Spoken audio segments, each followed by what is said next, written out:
இன்னைக்கு இந்தியாவுல யார் அம்பேத்கரை தெரியாதுன்னு நீங்க சொல்றது? எல்லாருக்கும் தெரியும். பட் அம்பேத்கர் பேசின வார்த்தைகள் தெரியுமான்னு தெரியாது. அம்பேத்கரை ஒரு அடையாளம், ஒரு உருவமா பார்க்கறது. Ambedkar is a living example of how a nation should run. நீங்க கருணாநிதி அவர்கள் நீங்க எடுத்துக்கிறீங்களோ, எம்ஜிஆர் அவர்கள் எடுத்துக்கிறீங்களோ, அவர்களோட ஐடென்டிட்டி, அவர்களுடைய ஐடியாலஜி தமிழ்நாட்டை பொறுத்த வரைக்கும் அண்ணா, பெரியார், அம்பேத்கர் இவங்களை தாண்டி உங்களால அரசியல் பண்ணவே முடியும். ஜெயலலிதா இருக்கும் வரை பிஜேபியால தமிழ்நாட்டுக்குள்ள நுழையக்கூடும். So what Adhavarjuna said, dynasty அரசியல் வெளியில வரும், ஒரு புதிய மாற்றத்தை கொண்டு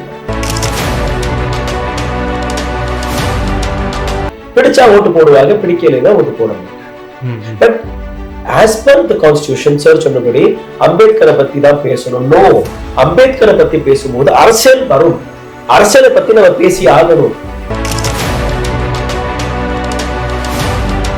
திட்டமிட்டை அம்பேத்கரனுடைய கருத்தியல் பார்ப்பனியத்தை அவர் முழு மூச்சாக இறுதி மூச்சு வரை அவர் எதிர்த்த அந்த கருத்தியலே அங்க பேசப்படவில்லை என்று சொன்னால் ஆக்கப்பூர்வமான ஜனநாயகமாக இருந்திருந்தா எந்த சாப்டர்ல எந்த பேஜ்ல அம்பேத்கர் இதை எதிர்த்திருக்காரு, அம்பேத்கர் இப்படி சொல்லியிருக்காரு, இந்த மாதிரி வாரிசு அரசியல் இருக்கக்கூடாது அப்படின்னு எங்கேயாவது பேசியிருக்காருன்னு சொல்லி அதை போடிட்டு காட்டி பேசியிருந்தா ப்ராப்ளம் இல்லை. அதை பத்தியே பேசலையே.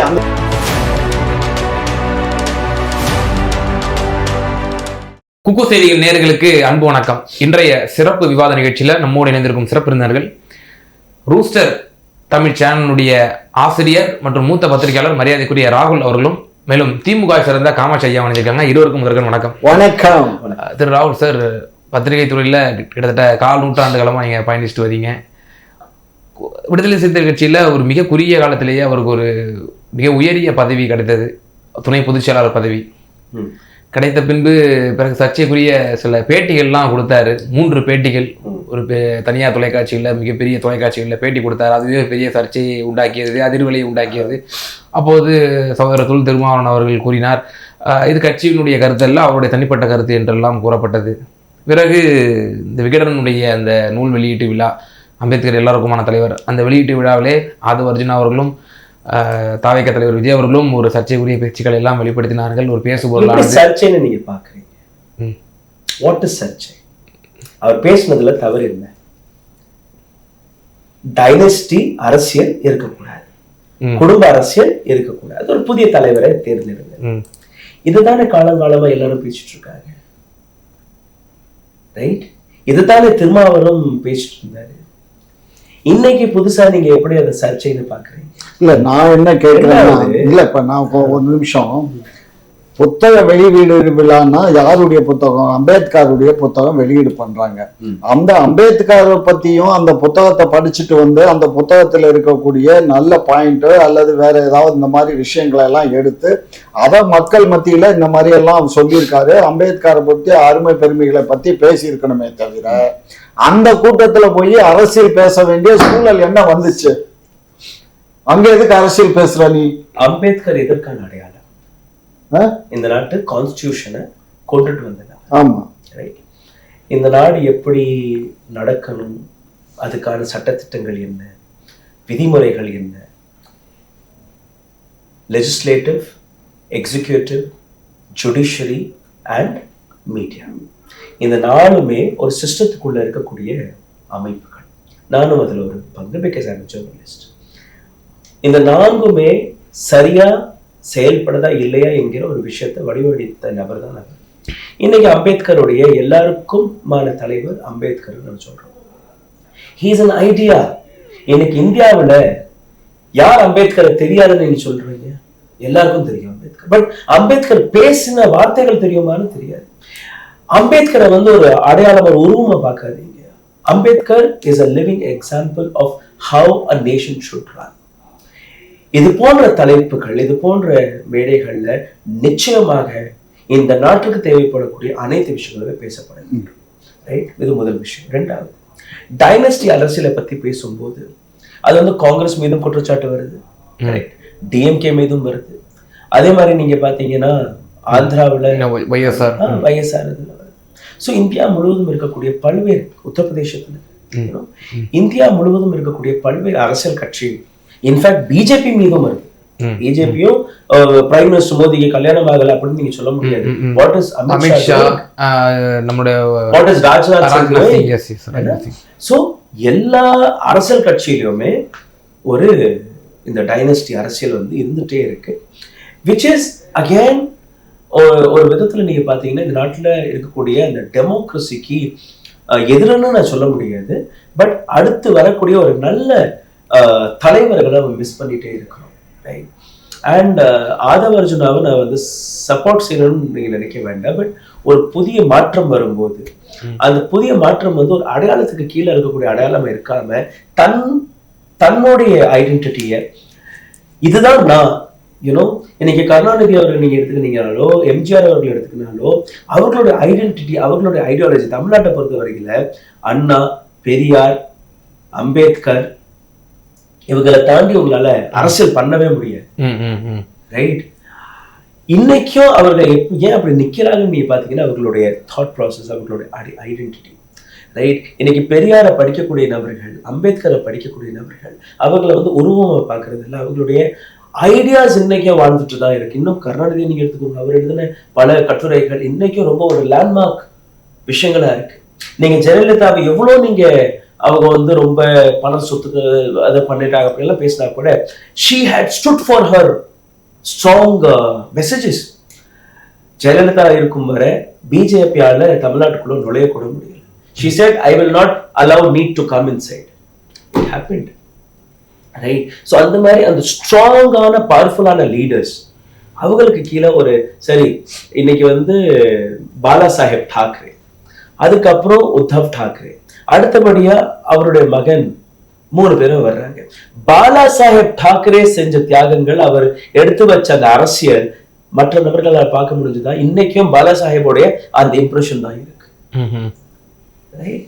So what Aadhav Arjuna set, dynasty அரசியல்ல இருந்து வெளியில வரணும், ஒரு புதிய மாற்றத்தை கொண்டுட்டு வரணும்.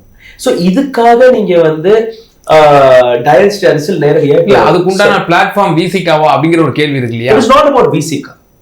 It is not about Visika. இப்ப சார் சொன்னபடி இப்ப டிஎம்கே எப்படி பாக்குதுன்னா நேரடியா இது வந்து உதயநிதி ஸ்டாலின் தாக்கி பேசியிருக்காருங்கிற ஒரு கருத்துக்கு வந்துட்டாங்க. But we should see it on a wider eye perspective. It is not only Udayanidhi Stalin. It also goes to Rahul Gandhi. It also goes to Uddhav Thackeray. It also goes to Lalu Prasad's son, Tejasvi Yadav, Surya Yadav. எல்லார் மேலேயும் போகுது இல்லையா? So ஒரு அரசியல்வாதி அடுத்த ஒரு இது வந்து எப்படி ஆகுதுன்னா, நான் ஒரு எம்பியோ எம்எல்ஏவோ என்னோட மகன் ஆகலாம், எஸ் டெஃபினட் ஆகலாம். பட் அவருக்கான அடையாளத்தை அவர் தேடிக்கலாம் இல்லையா? மக்கள் ஓட்டு போட்டு அவங்களை தேர்வு செய்யறாங்க. மக்கள் மத்தியில நான் வந்து சமூக பணியில நான் வர்றேன், என்னுடைய கொள்கைகள் அதுதான் முன்னாடி வரணுமே ஒழிய. ரொம்ப பெரிய எக்ஸாம்பிள் இஸ் ஆம் ஆத்மி கட்சி, Arvind Kejriwal. I covered this protest in 2013, Anna Hazare movement. Anna Hazare movement ஒரு அரசியல் கட்சியா மாறுமானே யாருக்கும் தெரியாது. பட் அந்த மூவ்மெண்ட் நீங்க பாத்தீங்கன்னா வடநாட்டுல இருந்து தென்னாடு வரை அனைத்து நபர்களுமே அண்ணா ஹசாரே அண்ணா ஹசாரே அண்ணா ஹசாரே. அப்போ அரவிந்த் கெஜ்ரிவால் முன்னாடி இல்லை, அரவிந்த் கெஜ்ரிவாலோட பேர் கூட எங்கேயுமே கிடையாது, எல்லாருமே Anna Hazare. Because people wanted that change. மக்களுக்கு வந்து அந்த மாற்றம் தேவைப்பட்டது. அந்த மாற்றத்துல இருந்து உருவானதான் ஒரு அரசியல் கட்சி which was Aam Aadmi party. Anna Hazare said no, mine was a movement because his ideology was not forming a government. His idea was to defeat a government which was Congress then. Right? Congress a defeat பண்றதுக்காக பிஜேபியால உருவாக்கப்பட்ட Anna Hazare he was against getting into politics. He said no. அங்க இருந்த நபர்கள் யார்? They were ex-IPS officers, they were ex-IAS officers, they were judges, they were bureaucrats, நல்ல படிச்ச activist எல்லாருமே இருந்தாங்க. மக்கள் முன்னாடி இருந்த அந்த பிம்பம் நீங்க பாத்தீங்கன்னா இந்த மாதிரி தலைமை நமக்கு வேணும். ஃபர்ஸ்ட் எலெக்ஷன்ல அவங்களால பெரிய வெற்றி பெற முடியல, ஒரு மிக்ஸ்ட் கவர்மெண்ட். தென் அரவிந்த் கெஜ்ரிவால் செட் அப்போ Congress was ready to collage with you know நாங்க அரசு நாங்க அமைக்கிறதுக்கு நாங்க சப்போர்ட் பண்றோம்னு காங்கிரஸ் சொல்லும் போது நோ, எனக்கு வேண்டாம். மறுபடியும் எலெக்ஷன் நடந்துச்சு. அடுத்த மாட்டி he won 67 seats. ரைட், ரெண்டாவது முறையும் அதே மாதிரி தான். Congress has washed out completely. So மக்களுக்கு முன்பு ஒரு மாற்றம் வருவதற்கு ஒரு புதிய அரசியல், ஒரு புதிய அரசியல் கொள்கை அது வந்தா மட்டும்தான் மக்களுக்கு வந்து அந்த ஈர்ப்பு வரும். இன்னைக்கு நீங்க பாருங்க, சீமான் நீங்க எவ்வளவு விமர்சித்தா கூட அவரோட ஐடியாலஜி தனியா வருது. he is talking something different than regular பாலிடிக்ஸ்ங்கிற விஷயம். மக்கள் அவங்களை கேட்கறாங்க, ஓட்டு போடுறாங்க, போடல, அது வேற விஷயம். கமல்ஹாசன் உள்ள வந்தாரு. People started listening to him. He was the first politician in Tamil Nadu's history. I will write and give it to you. He said 50% reservation for my, if I come, I will give 50% reservation in my, government. அவர் அந்த seat கொடுக்கும் போது நீங்க பாத்தீங்கன்னா 50% was for reserved for women. Show me any other political party. Did DMK had done? Did Congress had done? ADMK had done? No. Kamal Hassan had done. தோத்துட்டாலும் பரவாயில்ல, but நீங்க ஒரு கொள்கை எடுத்துட்டு வர்றீங்க, அந்த கொள்கையை வந்து எடுத்துட்டு வைக்கிறீங்க. And that is what Adhav Arjuna had said. எனக்கு அது சர்ச்சையாக பார்க்கப்படல. ஒரு புதிய, இப்ப விஜய் வர்றாரு, விஜய் பணக்காரர், அவர் 200 கோடி ரூபாய் வாங்குறாரு ஒரு படத்திற்கு, fine, that is his job, that was his profession. இன்னைக்கு அவர் வந்து உள்ள வர்றாரு, ஒரு புதிய மாற்றமாக மக்கள் பார்க்கிறாங்க. பிடிச்சா ஓட்டு போடுவாங்க, பிடிக்கலைன்னா ஓட்டு போட மாட்டாங்க. But as per the constitution sir சொன்னபடி அம்பேத்கரை பத்தி தான் பேசணும். நோ, அம்பேத்கரை பத்தி பேசும்போது அரசியல் வரும், அரசியலை பத்தி நம்ம பேசி ஆகணும். ஏன்னா நம்மளுடைய நான் ஸ்டார்டிங்ல சொன்னபடி executive, legislature, judiciary and media அனைத்துமே ராட்டன் ஆயிடுச்சு. இன்னைக்கு டேட்ல நீங்க பாத்தீங்கன்னா we have been failing as a democratic power. எதுவுமே நமக்கு வந்து சரியா போயிட்டு இல்லை. DMK is in India Alliance. They are not talking against Adani. Right, இப்போ ஒரு மிஸ்டர் பாலாஜி ஒரு அறிக்கை கொடுத்திருக்காரு, இல்ல நாங்க மின்சாரத்தை வந்து அதிகமா வாங்கல, அண்ட் இது வந்து முன்னாடி உள்ள அரசாங்கம் செஞ்ச ADMK. You being an elected government, you should say no to that thing. என்னுடைய மக்கள் 7 ரூபாய் நீங்க எனக்கு விற்கிறீங்க, நான் 9 ரூபாய்க்கு விற்கணுமா இருக்கு, 8 ரூபாய் நான் மின்சாரம் கொடுக்கணுமா இருக்கு. No, this is not right. I will take this to the assembly, I will debate on it, I will ensure that contract gets cancelled. Whatever it is, எனக்கு ஃபைன் போடுறியா, நான் போட்டுக்கிறேன், இட்ஸ் ஓகே. உனக்கு நஷ்டமாச்சுன்னா நான் கொடுத்துறேன். Again I am giving you 42,000 crore rupees புதிய project. இது பற்றி நம்ம விரிவா விவாதம் அதுக்கு அடுத்தது வர்றேன், அதுக்கு நான் வர்றேன். Right, so this is how we have been working in this country. Judiciary என்ன ஆகுது, ஜுடிஷியரி பத்தி நம்ம பேசுறோமா, பேசல. அயோத்தியா விஷயத்துல இருந்து தொடங்கி நீங்க NRC அனைத்துலயுமே மைனாரிட்டிகளுக்கு எதிராக. அப்போ அந்த புஸ்தகம் அதை பத்தி பேசணுமா இல்லையா, அம்பேத்கரை பத்தி பேசணுமா இல்லையா? அம்பேத்கர் சைட் இந்தியாவில் இருக்கக்கூடிய அனைத்து நபர்களுக்குமே சொந்தமான நாடுதான், அனைவரையுமே நீங்க சமமாக பாருங்கள்னு சொன்னாங்க. So why can't we say that dynasty politics is not good for democracy? அதே தவறு கிடையாது. மோதிலால் நேரு இருந்தாரு, அதுக்கப்புறம் நெஹ்ரு இருந்தாரு. நெஹ்ருடைய ஐடென்டிட்டி தனி, மோதிலால் நேருடைய ஐடென்டிட்டி தனி. Indira Gandhi, she had proven herself. Though she comes from a Nehru family, she had proven herself. Rajiv Gandhi was an accidental prime minister. I don't see him as a ground la irundhu muyarchi panni poradi no, avarku வந்து மடியில வந்து கடச்ச பதவி அது. நேரடியா you become prime minister. Rahul Gandhi, he had an opportunity to become a prime minister. No, he didn't took. Sonia Gandhi அன்னைக்கு நினைச்சிருந்தா தானாகவே prime minister பதவியில உட்கார்ந்துருக்கலாம், யாராலையும் ஒண்ணுமே பண்ணியிருக்க முடியாது. மன்மோகன் சிங் உள்ள வர்றாரு. That is what politics is. ராகுல் காந்தி இன்னைக்கு எம்பியா தான் இருக்கிறாரு. இன்னைக்கு போய் அவர் எதிர்கட்சி தலைவராக வந்திருக்காரு. Okay, fine. அவர் பிரைம் மினிஸ்டர் கேண்டிடேட்டாவே காங்கிரஸ் எடுத்து வைக்குதுன்னே வச்சுக்கோங்க. பட் தூக்கி கொடுக்கல, அடுத்த நாள் தூக்கி கொடுக்கல.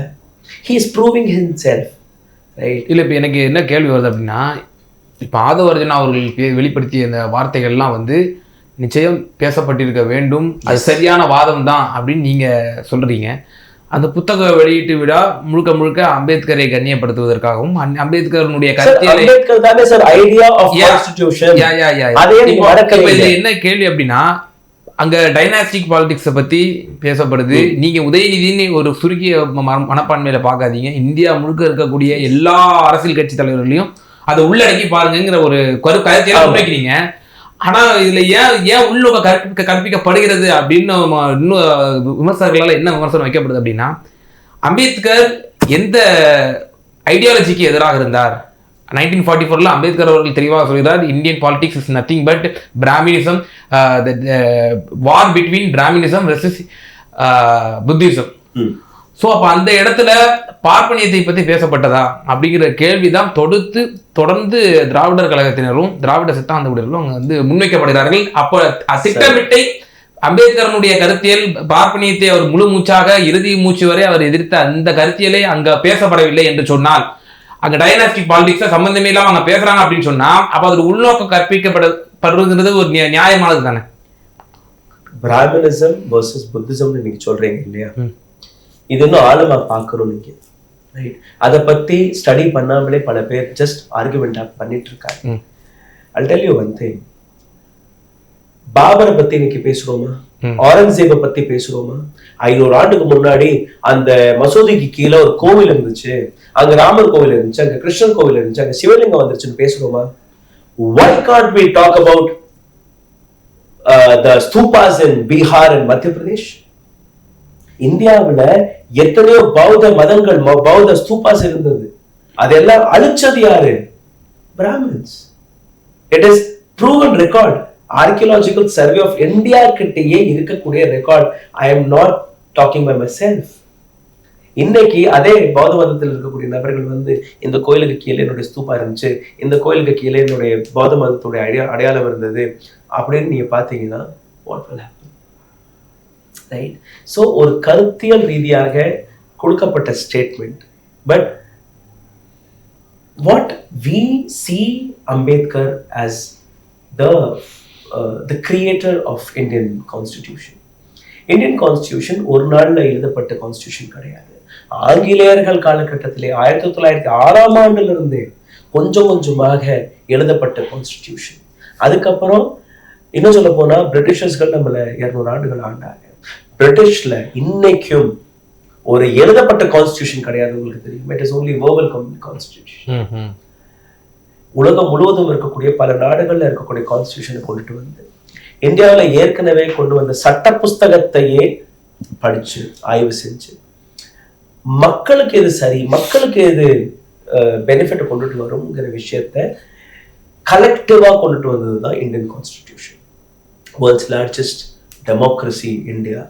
100 கோடி ஓட்டர்ஸ் இருக்கிறாங்க. 100 கோடி ஓட்டர்ஸ், அதுக்கு முன்னாடி இருக்கக்கூடிய மற்ற நபர்கள் 140 கோடி மக்கள். உலக நாடுகள்ல இருக்கக்கூடிய 18% பாப்புலேஷன் வசிக்கக்கூடிய India, 18% population. Where are we standing today? What is our reputation in the world? Rank. We are among 180 countries.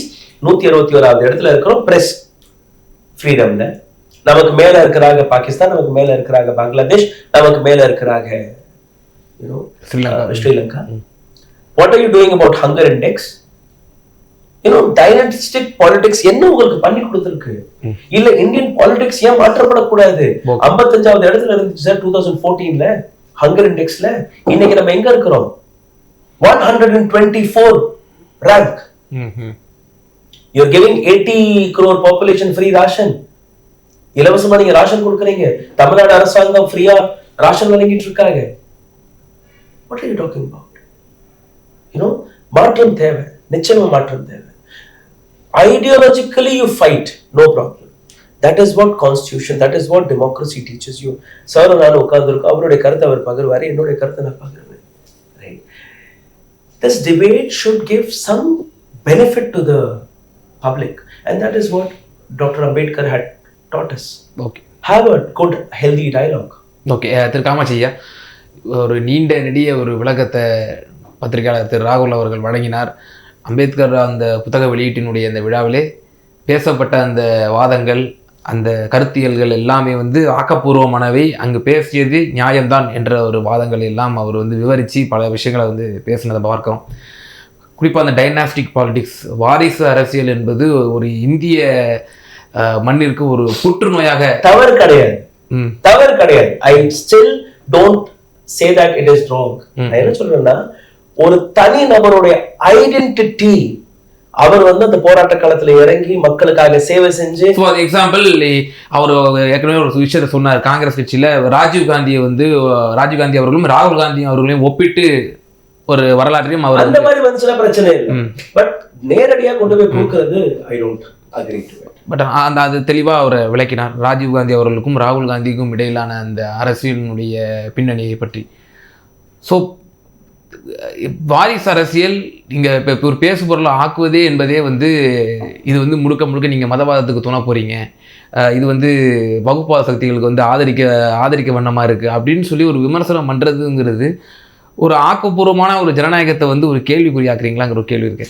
ஆக்கப்பூர்வமான ஜனநாயகமாக இருந்திருந்தா எந்த சாப்டரில் எந்த பேஜில் அம்பேத்கர் வந்து இதை எதிர்த்திருக்காரு, அம்பேத்கர் இப்படி சொல்லியிருக்காரு, இந்த மாதிரி வாரிசு அரசியல் இருக்கக்கூடாது அப்படின்னு எங்கேயாவது பேசியிருக்காருன்னு சொல்லி அதை கோடிட்டு காட்டி பேசியிருந்தா ப்ராப்ளம் இல்லை. அதை பத்தியே பேசலையே. அந்த புக்கை பத்தி, புக்கில் நான் படித்தேன், புக்கில் இந்தந்த பக்கத்தில் இன்னென்ன விஷயங்கள்லாம் சொல்லியிருக்காரு, இன்னென்ன சட்ட முன் வடிவங்கள்லாம் கொடுத்துருக்காரு, இந்த மாதிரி எல்லாம் இருக்கணும். ஆனால் இங்கே வந்து ஒரே ஒருத்தரே ஆண்டுகிட்டு இருக்காரு, அவருடைய புள்ள ஆளுது, அவருடைய பேரை ஆள்றான், இது எந்த வழியில வந்து நியாயம் அப்படின்னு சொல்லி அதுக்குலயாவது கான்ஸ்டியூஷன் இருக்குங்கிறத அந்த கான்ஸ்டியூஷனை எடுத்து அவங்க பேசியிருந்தாங்கன்னா இப்ப நம்ம அப்ரிசியேட் பண்ணலாம். அதை விட்டுட்டு எடுத்தோம் கவிழ்த்தோங்கிற மாதிரி பேசுறதுங்கிறது வந்து திரு அவர் அப்படி விஜய் அவர்களும் அப்படிதான் பேசுறாரு, திரு அர்ஜுன் அவர்களும் அப்படிதான் பேசுறாங்க. இவங்க ரெண்டு பேரும் வந்து திராவிட மாடல் ஆட்சியை பற்றி அசிங்கமாக மிக தரக்குறைவாக சித்தரித்து பேசினாங்க. ரெண்டாவது இன்னொரு விஷயம், இளவரசு பட்டம் ஒரு மசூரும் கட்டல, புரிஞ்சுக்கோங்க. இளவரசு பட்டம் யாரு கட்டுச்சு? யாரும் கட்டல, மக்கள் வாக்களிச்சாங்க. மக்கள் வாக்கு போட்டு தான் ஜெயிச்சு வந்தாரு. மக்கள் ஓட்டளிச்சு ஜெயிச்சு வந்த ஒருத்தரை பார்த்து வாரிசு அரசியல்னு சொல்றது எந்த வழியில நியாயமா இருக்கும்? எந்த வழியில அவரை வந்து இதுன்னு சொல்றது அரசருடைய ஆட்சின்னு சொல்றது? மக்கள் வாக்களிக்கிறாங்கல்ல, அப்ப மக்கள்கிட்ட நீ போ, மக்கள்கிட்ட நீ பாரு, மக்கள்கிட்ட வாக்கிட்ட வாங்கி நீ வந்து ஜெயிச்சு வந்து நீ பேசு. அதை விட்டுவிட்டு புத்தக வெளியிட்டுக்கலான்னு வச்சுக்கிட்டு எல்லாத்தையும் கூப்பிட்டு வச்சுக்கிட்டு நீ இந்தியாவிலேயே ஆகச்சிறந்த ஐடியாலஜி கொண்ட எங்களுடைய கட்சி தான், எங்கள் கட்சி தான் வந்து திராவிடம் பேசுது, எங்கள் கட்சி தான் சமூக நீதி பேசுது, எங்கள் கட்சி தான் இந்த இந்தியாவுக்கே வந்து முன்மாதிரியாக இருக்குது, முன்னோடியாக இருக்குன்னு சொல்லக்கூடிய திராவிட முன்னேற்ற கழகத்தை பார்த்துட்டு இந்த கேள்வி வைக்க முடியும் தார்மீக ரீதியில். அதனால தான் இந்த கேள்விகளை முன்வைக்கிறாங்க. நீங்கள் தானே அந்த ஆகச்சிறந்த கொள்கையை நாங்கள் வச்சிருக்கோம், திராவிடங்கிற கொள்கையை. அதில் ஒன்றும் மாற்று கருத்தே கிடையாது. எங்களுடைய கொள்கையிலிருந்து இன்னி அளவு கூட நாங்கள் விலகி போக இல்லை. என்னன்னா அரசியல்ல வந்து இது வந்து ஒரு கட்சி, அந்த கட்சியினுடைய தலைமை, அந்த கட்சியினுடைய தலைமை ஆட்சி பொறுப்புல இருக்கு. ஆட்சி பொறுப்புல இருக்கும் போது அதிகப்படியான மக்கள் விரும்புறாங்க. அதனால அவருடைய புதல்வன் வந்து துணை முதலமைச்சரா வர்றாரு. இதுல அவரை வந்து இவர் திரு மிஸ்டர் ராகுல் அவர்கள் சொன்ன மாதிரி அவரை ராஜீவ் காந்தியை கூட்டிட்டு வந்து, பைலட்டா இருந்தவரை கூட்டிட்டு வந்து பிஎம் ஆக்குனாரு. நம்ம மூப்பனார் தான் பண்ணாரு. மூப்பனார் வந்து இந்திரா காந்தியினுடைய டெத்துக்கு அப்புறம் உடனே அங்க இது பண்ணி இவங்க கூட்டிட்டு வந்து பிரதமர் ஆக்குறாங்க. இது வந்து மொத்தமா வந்து இது தவறுதான், இல்லைன்னு இல்லை. ஏன்னா அந்த நேரத்துல வந்து நிறைய காங்கிரஸ்ல தலைவர்கள்லாம் இருந்தாங்க, அவங்களெல்லாம் இக்னோர் பண்ணிட்டு அதை அவரை கொண்டு வந்தாங்க. அதுக்கு கூட சில காரணங்கள்லாம் மூப்பனார்ட்ட நான் பேசும்போது சொல்லியிருக்காரு. என்னன்னா, இது ஒரு பாரம்பரிய மிக்க குடும்பம், அந்த குடும்பம் அந்த நாட்டுக்கு சுதந்திரம் வாங்கி கொடுத்த குடும்பம், அவங்கள கொண்டு வந்து வச்சோம்னா மக்கள் எல்லாரும் அவங்கள வந்து ஃபாலோ பண்ணுவாங்க, வாக்களிப்பாங்க அடுத்த தேர்தலில் அப்படிங்கிறத கண்ணோட்டத்துலதான் நான் கொண்டு வந்து வச்சோம் அப்படின்னாரு. ஸோ அதனால ஒவ்வொரு அரசியலுமே வந்து இன்றைக்கு வந்து எல்லாருமே வந்து உதயநிதி ஸ்டாலின் அவர்களுக்கு பொறுப்பு கொடுத்ததை வச்சுதான் இவங்க எல்லாமே பேசுறாங்க. இது வந்து அவர் ஓட்டு போட்டு மக்களால் தேர்ந்தெடுக்கப்பட்டு தான் வந்திருக்காரே தவிர, திரு ஸ்டாலின் அவர்கள் வீட்டுல தூங்கிட்டு இருந்தவரையோ திரைப்படத்தில் நடிச்சிட்டு இருந்தவரையோ கூட்டிட்டு வந்து இந்தாப்பா நீ துணை முதலமைச்சர் உட்காந்துக்கோன்னு கொடுக்கல. இல்ல இப்ப அம்பேத்கர் நான் இன்னும் கூடுதலா முன்னுக்கு கேட்டுருந்தேன். அம்பேத்கர் அவருடைய தன்னுடைய வாழ்நாள்களிலேயோ தன்னுடைய அரசியலமைப்பு சட்டத்திலேயோ இந்த டைனாஸ்டிக் பாலிடிக்ஸ்க்கு எதிரான ஒரு மனநிலையை கொண்டு அவர் வந்து சட்டத்தை இயற்றிருக்காரா? சார் சொன்னபடியே அந்த கான்ஸ்டிடியூஷன்ல எங்க எழுதப்பட்டிருக்குன்னு கேட்டிருக்காரு. ராஜா அரசாங்கம் போய் பிரஜையை ராஜாவாக மாற்றியதுதான் நவம்பர் 26, 1949. ஜனவரி 26, 1950 நம்ம ரிப்பப்ளிக் நேஷனாக நம்ம மாறுறோம். ரைட்? அப்போ பிரஜையை ராஜாவாக்கி பிரஜைக்கு கீழே தான் எல்லாருமே, including prime minister to home minister to everybody, chief minister, everyone. அதை நம்ம மறந்துடுறோம். Boss, you are the king, not Mr. Prime Minister Modi or Mr. Stalin. They are servants. Yes, they are the servants. அதையும் நம்ம மாத்திடுறோம். இப்ப என்னன்னு நீங்க பாருங்க, ராஜா காலகட்டத்துல என்ன ஆகும், ராஜாவுடைய மகன் அல்ல அந்த வாரிசுக்கு மட்டும்தான் அந்த தலைமை பதவிகள். கரெக்ட்? இப்ப என்ன நடக்குது? இன்ஃபேக்ட் ஸ்டாலின் அவர்களை கூட நான் ஒரு பக்கத்துல நான் எடுத்து வைப்பேன். Because he was working, he was, you know, as a mayor, he was there, MLA அவர் இருந்திருக்காரு, யூனோ, பல ஆண்டுகள் வந்து தன்னுடைய ஃபேமிலியிலேயே அந்த அரசியலை பார்த்திருக்காரு, கூட நடந்திருக்காரு. But the swift upliftment of Udhayanidhi, அதுதான் நமக்கு கேள்வியா இருக்கு. ஒரு அசுர வளர்ச்சி. அதே அரசியல் கட்சியில இருக்கக்கூடிய பல மூத்த தலைவர்கள் இருப்பாங்க, அவரை விட பல எக்ஸ்போர்ட்ஸ் இருப்பாங்க, அவங்களுக்கு ஏன் அந்த வாய்ப்பு கிடைக்கல? You know, this is what dynasty politics gives you, right? என்னுடைய மகன் அவன் உடனடியா நீ சைன் போட்டு கொடுத்து, அதே கீழே 40 வருஷம் 50 வருஷமா தொண்டரா ஒருத்தன் இருப்பான், ஒரு எம்எல்ஏ சீட் கூட கிடைச்சிருக்காது, ஒரு கவுன்சிலர் கூட ஆயிருக்க மாட்டார். Because he is nowhere. Sir, நாங்க அதை அக்செப்ட் பண்றோம் சார். நாங்க பொலிட்டிக்கல் பார்ட்டியில இருக்கக்கூடிய மெம்பர்ஸ் வந்து நாங்க அக்செப்ட் பண்றோம். I'll tell you one more thing, sir. I'll tell you where we are going on a dangerous path. நீங்க இப்ப சொல்றீங்க இல்லையா, நாங்க ஏத்துக்குறோம், அவர் ஏத்துக்கிறாரு, ஓகே, ஐ அக்ரி. பட் எவ்வளவு ஒரு கொடூரமான வழியில நம்ம போக ஆரம்பிச்சிட்டோம். நீங்க பாத்தீங்கன்னா, varieties of democracy, V10 report 2024 says India's democracy has slipped. 179 நாடுகள்ல 104வது பொசிஷன்ல இந்தியா இருக்கு. டெமோக்ரஸி அவ்வளவு மோசமா இருக்கு. எப்படி அப்ப டெமோக்ரஸி மோசமாயிடுச்சுன்னா என்ன நம்ம பண்ணிட்டு இருக்கோம்? we are moving towards autocratization. ஒற்றை தலைமைக்கு கீழே நம்ம வரப்போகிறோம், வந்துட்டோம். ஸ்பெஷலி 2018க்கு அப்புறம் 2018க்கு அப்புறம் electoral process of Indian democracy moving towards dictatorship. Yes, it is already gone. Autocratization na ஒற்றை தலைமைக்கு கீழே, ஒற்றை தலைமை, ரைட்? அந்த ஒற்றை தலைமையை எதிர்க்கிறதுக்கு கூட யாருமே இப்போ வந்து முன்னாடி வர முடியல. எப்படின்னு நீங்க பாருங்க, 1975 எமர்ஜென்சி, இந்திரா காந்தி இந்தியாவுக்கு நடந்த ஒரு மிகப்பெரிய கஷ்டமான காலம் சொல்லிட்டு இருப்பாங்க. பல ரிப்போர்ட்ஸ் நீங்க படிக்கலாம். அதை விட மோசமா நம்ம இன்னைக்கு இருக்கிறோம். எப்படின்னு நீங்க பாருங்க, இந்த ரிப்போர்ட்டை எப்படி எடுக்கிறாங்கன்னா, civil liberty, government functioning and electoral process. India எங்க நிற்கிது?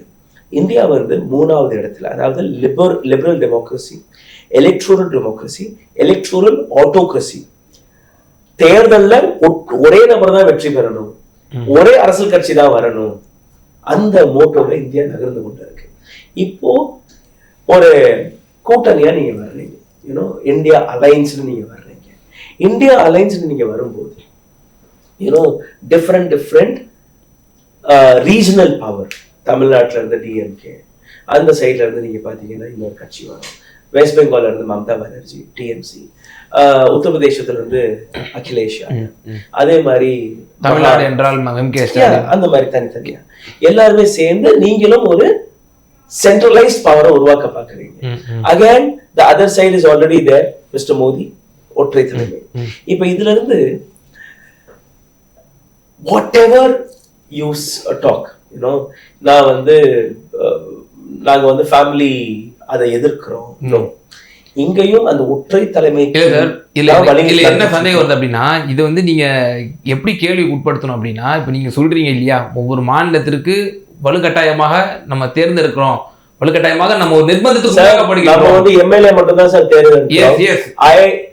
நான் வந்து சீஃப் மினிஸ்டர் தேர்வு பண்ணல, எம்எல்ஏ தேர்வு பண்றேன், அவங்க தான் முதலமைச்சரை தேர்வு பண்றாங்க. சோ நான் தேர்வு பண்ணனா என்னுடைய கான்ஸ்டிட்யூன்சில ஒரு எம்எல்ஏ தான் தேர்ந்தெடுத்தேன். For me mister Stalin or Udhayanidhi Stalin or whomsoever, they are only MLAs to me. என்னோட தொகுதிக்கு வர்றாங்களா, என்னோட பிரச்சனைகள் தீர்க்கறாங்களா, என்னோட பிரச்சனைகள் தீர்க்கிறதுக்காக தான் நான் உங்களுக்கு அரசமைப்பு சட்டம் நம்மளுடைய சிஸ்டம் அப்படித்தானே இருக்கு. இல்ல சார், நம்ம இன்னும் முற்போக்கு அடையலன்னு நான் சொல்ல வரேன். ஐரோப்பிய நாடுகள்ல உங்களுக்கு நல்லாவே தெரியும், விகிதாச்சார அடிப்படையில அரசியல்வாதிகள் அததான் ஒரு டூலாக பயன்படுத்துறாங்க. We don't elect prime minister directly, we don't elect chief minister directly. வந்து நிக்க சொல்லுங்க directly, okay he is the one, நாங்க இவருக்கு மட்டும் ஓட்டு போடுவோம்னு மக்களை போட சொல்லுங்க. அதுக்கப்புறம் இந்த விஷயத்தை பாருங்க. But we are a federal structure.